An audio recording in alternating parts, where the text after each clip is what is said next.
Dobrý den, vítejte u technického vstupu, který nese název výčepní kohout. V tomto videu se budeme zabývat jeho správným výběrem, instalací či výměnou, běžnou údržbou a nakonec i servisem. Tak se dívejte a dozvíte se více. Při doporučení výběru výčepního kohoutu budeme vycházet z 3 nejdostupnějších variant v České republice. 3 varianty jsou buď plastová, chromová a nebo nerezová. Chromový výčepní kohout není ideální pro čepování vína či vinných nápojů. Je to vlastně kohout, který je vyroben z mosazy a má pouze chromovou povrchovou úpravu. Jedinou jeho výhodou je to, že je levnější oproti nerezové variantě. Jinak všechny ostatní body jsou záporné.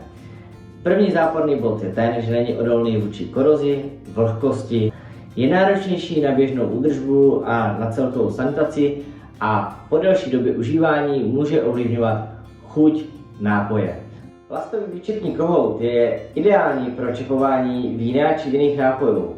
Jeho plusy jsou ty, že je levný, je lehký, je odolný vůči korozi a povlaku.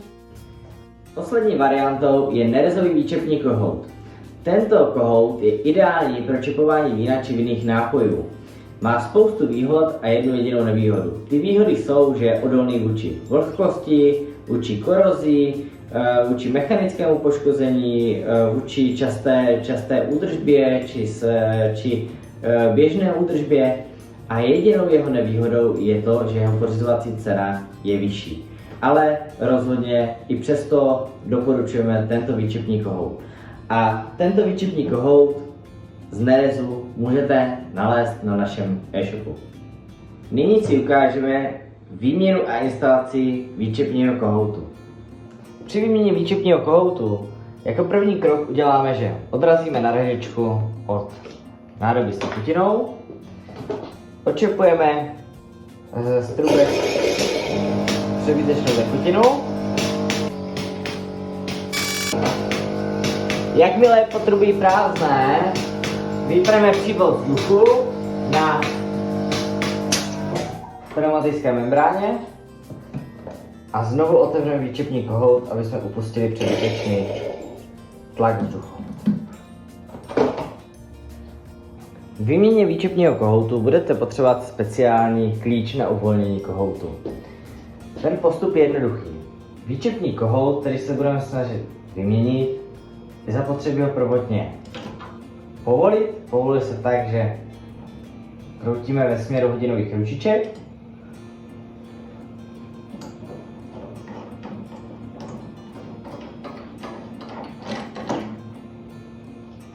Nový výčepní kohout, který je dodáván v kompletu, i ze zadní části, zadní část odmontujeme a nainstalujeme pouze přední část. Usadíme, rukou dotáhneme a kompletně dotáhneme pak klíčem na kohouty.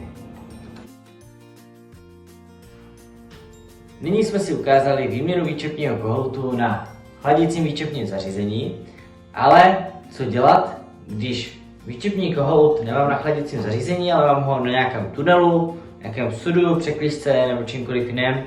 Ten postup je úplně stejný, akorát můžete narazit na problém, pokud tady nemáte vymezovací kroužek. Vymezovací kroužek je takové černé kolečko, které patří ještě jakoby mezi výčepní kohout a překližku nebo nějakou laminatovou desku. Proto, aby se pohodlně mohla přední část kohoutu udělat. Pokud ji tam nemáte, může nastat jakoby při montáži nebo demontáži a montáži nového kohoutu problém, že nepůjde hladce provést výměna. V tom případě, když se na ten kohout podíváme z vrchu, takhle, tak musíte udělat demontáž kompletně celého kohoutu, což znamená v zadní části povolit plastovou spojku mezi kohoutem a adicí. Pokud nejde rukou, musíme si použít sykovky.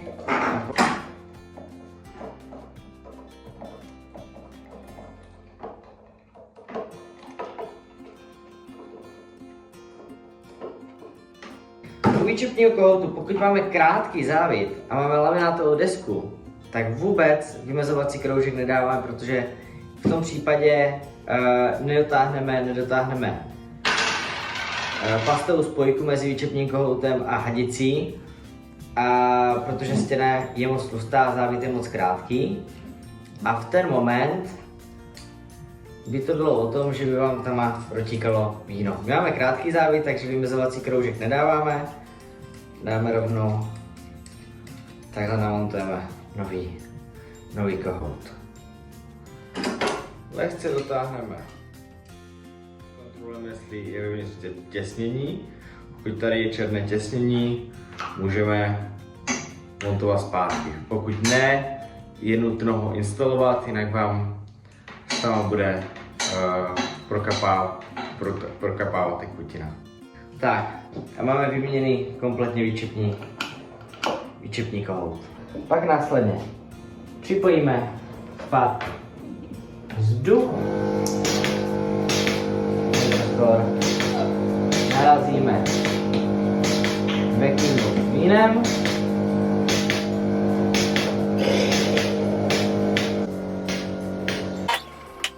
nyní se podíváme na běžnou údržbu výčepního kohoutu, která by se měla provádět po skončení každé pracovní doby. Co k tomu budeme potřebovat? Potřebujeme jednu výlevkovou nádobu, jednu nádobu s čistou vodou, sanitační balónek a jednu rolu utěrek. Co udělat jako první v rámci běžné každodenní údržby? Jako prvním krokem je vypnout kompresor, který přivádí tekutinu k výčepnímu kohoutu. Druhý krok zavřít přítok do výčepního kohoutu. Třetím krokem zatáhnout zapáku, aby jsme odstranili přebytky z kohoutu. Natáhnout pod tlakem čistou vodu. Strčit do hrotu výčepního kohoutu a celý obsah vymáčknout do kohoutu. A teď už pouze se řídíme. Vezmeme páku výčepního kohoutu, povolíme horní černou část, střední a spodní, ale jenom lehce, jemně. Spodní část jemně dotáhneme, střední necháme mezeru mezi spodní a střední, chytneme střední a dotáhneme horní černou část.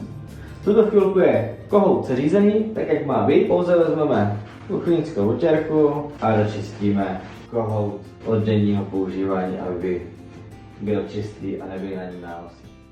Co budeme věnovat tomu, když je špatná protokovost vína přes výčepní kohout. Většinou tento problém je ze dvou důvodů. Buď už je vadná, opotřebovaná, stará membránová pumpa, což je ale méně častý případ, a mnohem častější případ je, že přívod výčepního kohoutu je zacpán vinným kamenem. Jako první krok je, že odrazíme backing box, odčepujeme zbytek tekutiny, potrubiny,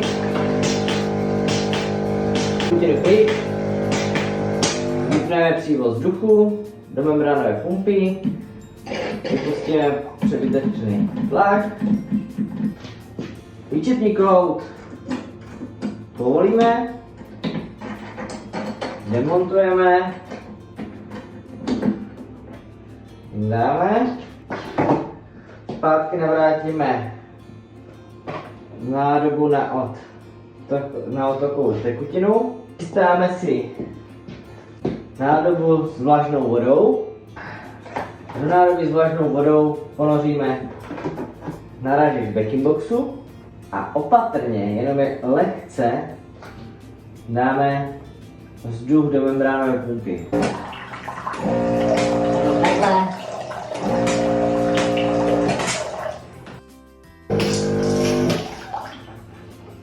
Propláchneme celý okruh výčepního vedení, aby jsme z vedení dostali vinný kámen. V tuto chvíli rozděláme výčepní kohout, vyčistíme ho jak v předchozím kroku servisu. Jakmile výčepní kohout máme čistý, bez vinného kamene, instalujeme zpět.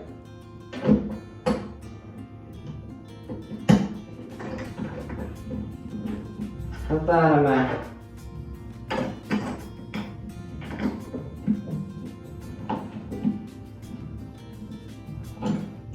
Natáhneme. Vrátíme vzduch do membránové pumpy a zacvakneme pojistku.